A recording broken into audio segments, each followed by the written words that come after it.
Welcome to Historically Speaking. Our episode this month is Word Histories Illustrated here in the studio with Tom Leypoldt. So before we get into our show, I would just like to thank publicly all my friends here at PEG TV for being the recipient of this year's Romeo Award. That was very touching. Thank you. Well, much appreciated. Certainly deserved. You've done a lot for us as well with some fantastic programming, and I always enjoy being a guest on your show. Not that that has anything to do with it. Thank you. So a little bit of context before we get in our show. I was fortunate in my 35 years of classroom teaching to teach so many subjects that I loved, and I taught English as well as history. And in my English teacher's hat, I taught an elective called Word Power for 22 years, repeated twice a year. So I taught this class 44 times. And one of the things that I developed over time was a word puzzler.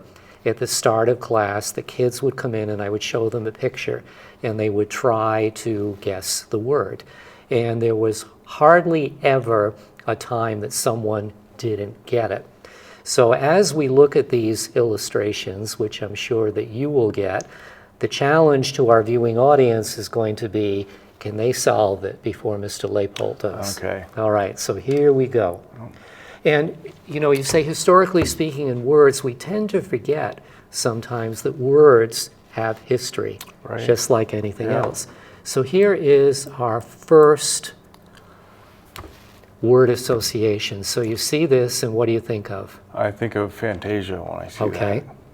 And so what's Mickey saying? I don't know that one. What is he saying? What's the magic word? Please. Oh, you're too polite, Tom. Is please really going to make magic? Abracadabra? You've got it, man. Yes, abracadabra. So here is the story behind abracadabra. Abracadabra originated as a magic word, not by saying it, because it's kind of a palindrome. So when you look at here, see the letters? Right. Going back and forth. Yeah. So the power of this charm word came from wearing it. Okay. So it went from wearing the magic talisman to the word itself. Wow, that's very interesting. All right, how about this one?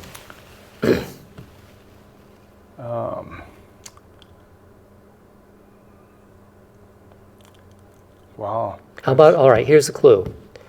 Princess Diana. Paparazzi? Paparazzi.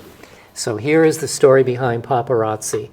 Paparazzi are stalking celebrity photographers.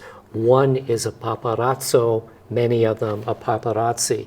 And this originated, you can see in the still in the lower right-hand corner, from a Federico Fellini movie, 1960, with Anita Ekberg, La Dolce Vita.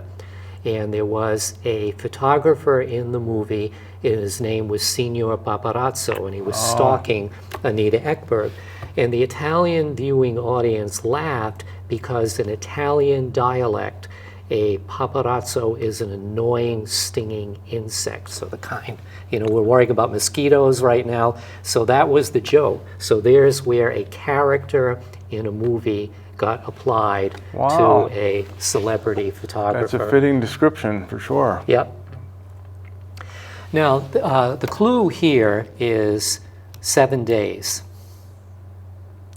7 days. Starting with Sunday. Sunday. So there's Sunday, day of sun.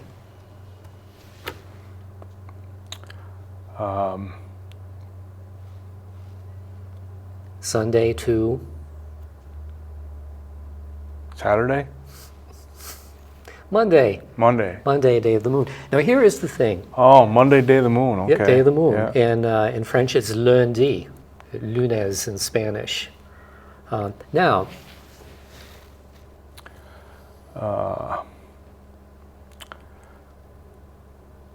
Roman gladiator? Roman. well, you're in the right ballpark. So here we have our days of the week, and Tuesday is named for two, T-E-W, who is the Nordic god of war. Okay. So he is the equivalent of Mars. And this is a Nordic god that you will know from your comic books. That's Thor or No, Conan? it's Woden. Woden? It's Woden. Wednesday comes from Woden. Oh, okay. So here we are with Christianity having had an enormous influence on our culture for the last 2,000 years, and we've got the days of the week named for Nordic gods. Interesting. I So, didn't know So that. there's Wednesday, and now here is, That's Thor. that's Thor. So That is Thor. Thursday. No kidding. Yeah. I didn't know that. Yeah. So was Monday the most unpopular one with all the whole group? Or All right, and here is Freya, probably Friday. Friday, Right? Yeah. and in French it's Vendredi, so the day of Venus, so the day of the love goddess. And that brings us to, Is that Zeus? no, it's Zeus's father, who is Saturn, so we get Saturday from him. Oh, right. And one of the rather revolting aspects of this god who had a premonition his children were going to overpower him, he was eating his children. Oh, So think of that on your weekend, right. Saturday. Wow. So we'll go from No wonder we have long weekends. the days of the week now to the months of the year. So there's March, which is named for Mars. April is named for a fertility goddess, April. So we get the word, the same root as aperture, the aperture opening on a camera, Okay. month of April. That's clever. Maya is a Roman goddess of childbirth. So once again, here we have months of the year named for Roman deities. Right. Wow. So June is Juno, the jealous wife of Hera, who gets to be the patron of married couples, June brides. So we've got Juno in June. That's a good month. Is that your birthday? Yes. I think And it also has the first day of summer in it, okay, too. yeah. And July, Julius? yeah, Julius Caesar.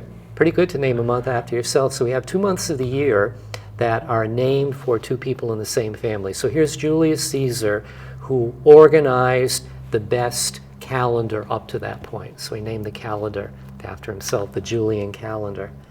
And his great nephew was Octavian, that when he became the emperor at the time of Jesus, he became Augustus, so he named the month after himself. August, right.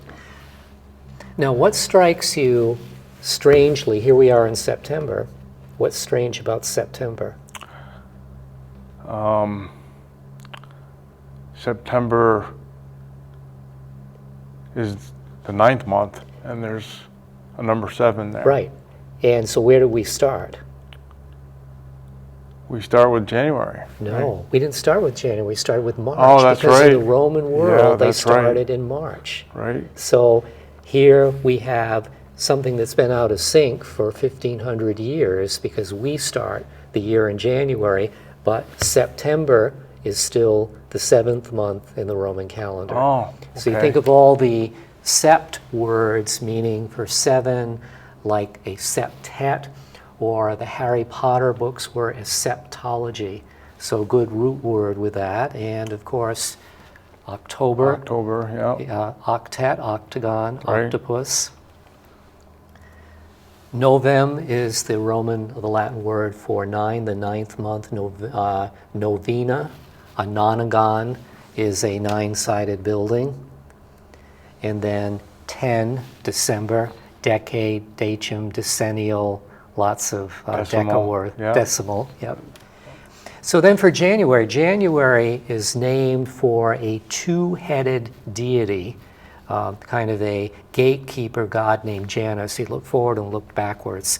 So he gets, you look backward, you look forward, the end of one year, the beginning of another. Interesting. Yeah, and then February is named for a Roman festival of sacrifice and purification.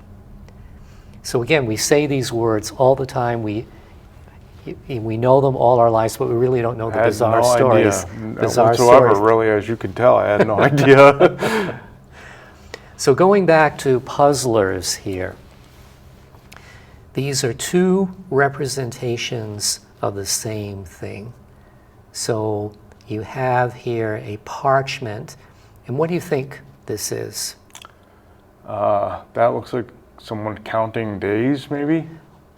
A calendar? Well, it's not a calendar, it's a secret code, to decipher a secret code. So when something is written in code, we call it a...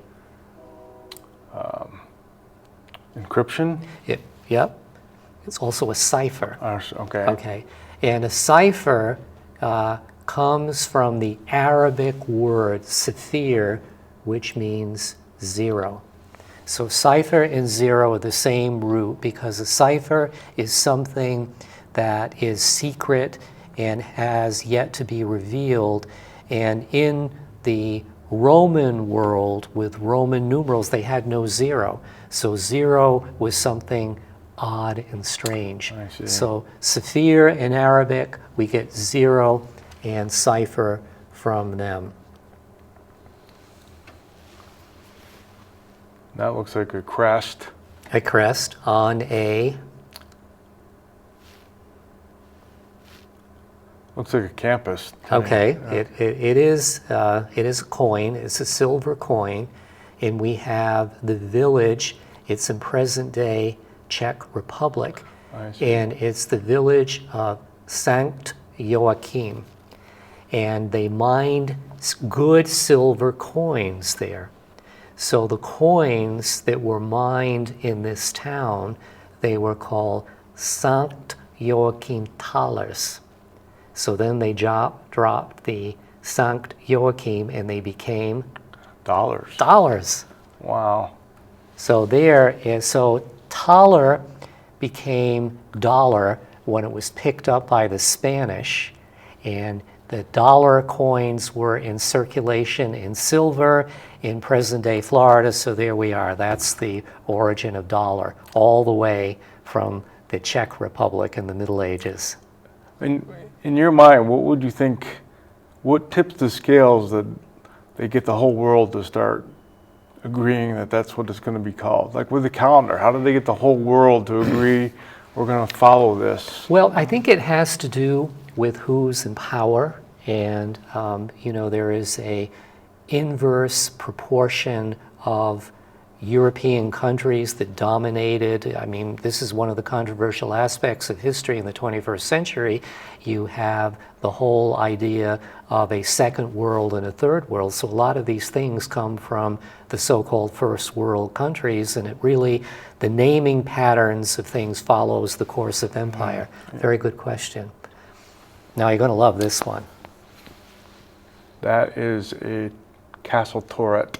Yes. Which has what at the top?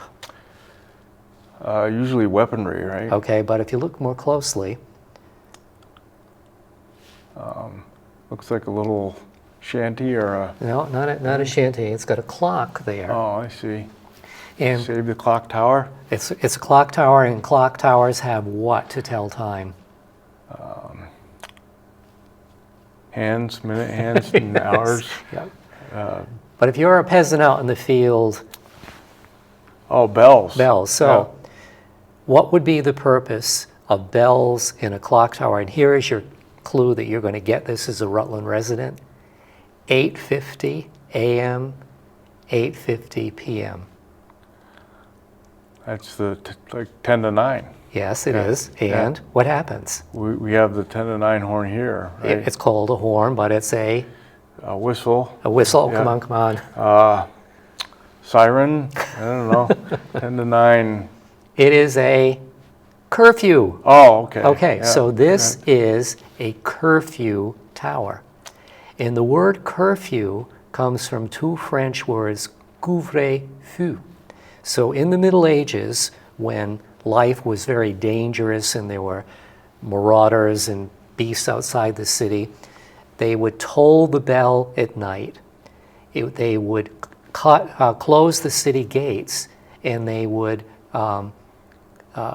extinguish the fires. So the curfew covered the fire. So there's the origin of curfew. Well, I grew up in a small town, so my curfew was a street lamp coming Same on. thing, yeah. I didn't update this for King Charles. I just happened to have this note. Queen, that's a British pound, It's right? a British pound. Yep. And pound has nothing to do with 16 ounces. Pound comes from the Latin expression liber, liber punto.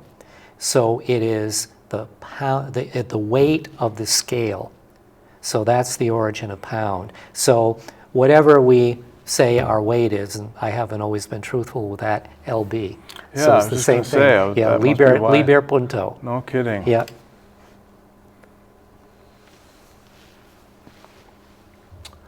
That looks like a tavern where someone had too much to drink and they're being asked to leave. Well, I think it's a little bit worse than that.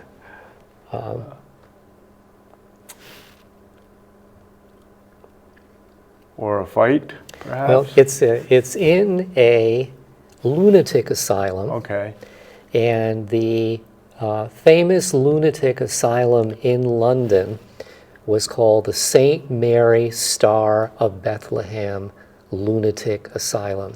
So what happens a lot of times in English, you have St. Mary of Bethlehem, St. Mary. So how would Bethlehem get crunched into a word that means chaos or pandemonium?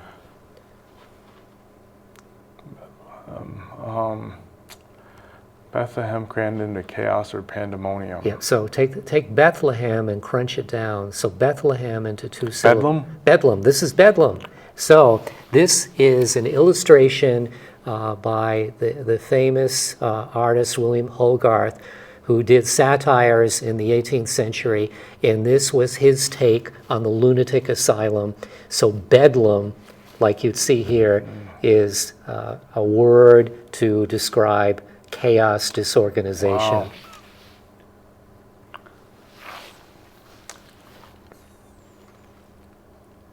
That looks like a cruise ship, Yep.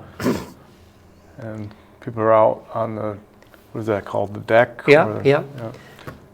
So two titles here are going to give us this word. It's a word that the Brits love for something that is elegant, or for example, if you go to a British prep school or a British university, you have this kind of accent, and it comes from what you see here. Comes from what you see here. So let me give you another clue. Both of these cover illustrations reflect a ship journey. So when people were going from England to India, which was the crown jewel of the British Empire in the heyday of the empire, they would get a cabin on the port side going out to India because it would be away from the sun. And then on the way back from India to England, they would get their cabin on the starboard side because these ships did not have air conditioning. So what do we get from port out, starboard home? Think of the four letters. Wow, port out, starboard home. Posh. Oh, I would have never gotten that. Posh. There it is. Wow. So next time you're watching a British show, watch out for someone with a posh accent. I will do that. This looks like a sick bay. Yes. We've actually used this in a previous Historically Speaking. So these are World War I soldiers that came home sick. They would be quarantined at military hospitals. So what illness did they have? They probably had some kind of plague at that time, probably. But right? what was Yeah. the great, it was called the Spanish flu? And flu is the shortened form of Influenza? influenza. Yeah. So Influenza. Influenza is an Italian word that got shortened from influenza de frode, the influence of the cold. So we get two words from that. We get influenza and we get cold. No kidding. So that's how Wow. they, in the primitive understanding of medicine, influenza, influence of the cold. No kidding. Wow. You're going to change my whole outlook on every word here. But this is where the power of visual learning, because you will leave our time together and you will have these pictures in your head. And I dare say, Mr. Leypoldt, you will carry these with you for the rest of your life. I need more things in my head, Michael. So how about these two pictures? Got a little cartoon-like version, and then what you see here on the right is a scene from Ellis Island. So why are the people in the right-hand portion of this confined? Well, I know you had to be in quarantine if you had a temperature, right? There's your word. It's Quarantine, quarantine. is it? And quarantine comes from the Latin word quarenta, which means 40. Because during the Great Plagues in the Middle Ages, they thought 40 was a holy number. They didn't understand. They had some idea of contagion, so they'd lock you up for 40 days. So as the plague raged through Europe in the 14th century and took out, in some places, a third of the population, they would board you up in the house for 40 days, knowing that you would be either dead at the end of it or you survived. So quarantine has the number 40 in it, quarenta. Did they check on you in any time of those 40 days? How did they eat? And wow. All right, this we actually, Jim Boughton and I talked about this word you have when we did the cemetery show last month, because we have two examples here of a... I think the word for that is it sarcophagus or something like that? Sarcophagus. There you go. Yeah, two I was Greek thinking words. of asparagus, but no, that's not right. So sarcophagus, two Sarcophagus. Greek words that means flesh eating, like your esophagus, same root. And a sarcophagus is that what they found is that when they put human remains in a limestone repository, it speeds decomposition. So after about 10 years, because of the natural chemical reaction of heat in limestone, it makes things deteriorate. So flesh-eating sarcophagus.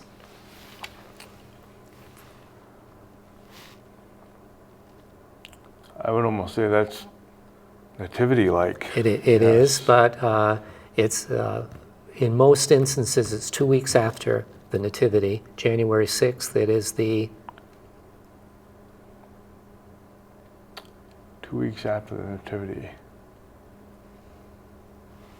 It would be a new year by then, right? New Year, so January 6th, and you have 3 well-dressed men bringing the baby gifts. Are they what, the wise men? The wise men. Yes. And we call this, it's a big Christian feast, it's the Epiphany. Okay. And Epiphany is from a Greek word that means a manifestation. So you have the Epiphany with a capital E that refers to this biblical event where the wise men followed the star that brought them to the manger. But you, throughout this program, are having epiphanous moments where you have this sudden realization of something that you didn't know before. Right. So there is an extension of that original epiphany. Now you like this one. That's a nice looking roadster. Yep. I know what this one is. It's a real doozy. You've got it. Yeah. So doozy from Duesenberger. Right. That was one expensive car Yes, in it the was. time. So They when still are, actually. they still make them? They don't make them, but they're still very expensive. Well, I'll bet. Yeah. Very good. Now this one I'll kind of guide you through it because this is pretty complicated. So there was a maiden, daughter of an English king, and her name was Ethelfleda. And her father wanted her to get married. She wouldn't get married. She wanted to be a perpetual virgin. So she pined away and died, but people went to visit her tomb, and they had a church in her memory. And one of the things that they would sell is tacky little souvenirs at the church in her memory were laces. So these cheap little laces, and her name got changed over time. So Ethelfleda is a mouthful to say, so her name became Audrey. So the laces were called St. Audrey laces, and that became tawdry. Nice. Tawdry, something that is cheap and showy. Okay. So complicated word history there. That looks like a Pyrex container of grease and two children. Well, it is grease, but it's actually chicken fat that's in the cup. And some people would say that this illustration, they're kind of cutesy. Sometimes people, in a derogatory way, say that this is schmaltz. Schmaltz. Schmaltz. Okay, And I've heard that word. Yeah, schmaltz is chicken fat. Is it really? Yeah. I didn't know that. So schmaltz, kind of gooey and unctuous, so a good Yiddish word, gets applied from its literal sense of chicken fat to corny pictures. Oh, I love this one. This is a compound word that you can see the origin of it in the illustration on the left and then the behavior on the right. So when people are stuck up and they're putting on airs and they're acting better than anybody else, this is a compound rhyming word that people are very, compound word, blank blank. Goody two shoes. But well, it's compound. It's hoity-toity. Hoity-toity. Yeah. And hoity-toity comes from the French word haut, H-A-U-T, haut toit, high roof, because, as in the picture, if you had money, you'd have a high roof. So there's the high roof. Okay. So people that came from high-roofed houses thought they were better than anyone else. So hoity-toity is how a French word gets garbled in English. Wow. Now I'm going to go to one, we're not going to get, maybe we'll come back to some of these. How about this one? I've always been curious about that, and my theory was that PX was short for prescription, and they just kept connected the X to the P. No, it's actually from the Latin recipere, from which we get recipe, and the little crossbar you see here is an abbreviation because all prescriptions had to be ground by hand and you had to follow the recipe. So we never bothered to change the Roman word. So there, RX is prescription, but it comes from recipere, recipe. My theory was wrong. Well, you were on the right track, but this one, we're going to end with this one. So that is Colonel Klink from Hogan's Heroes. Colonel Klink. Now, Right. not to put you on the spot, how do you spell Colonel? Colonel?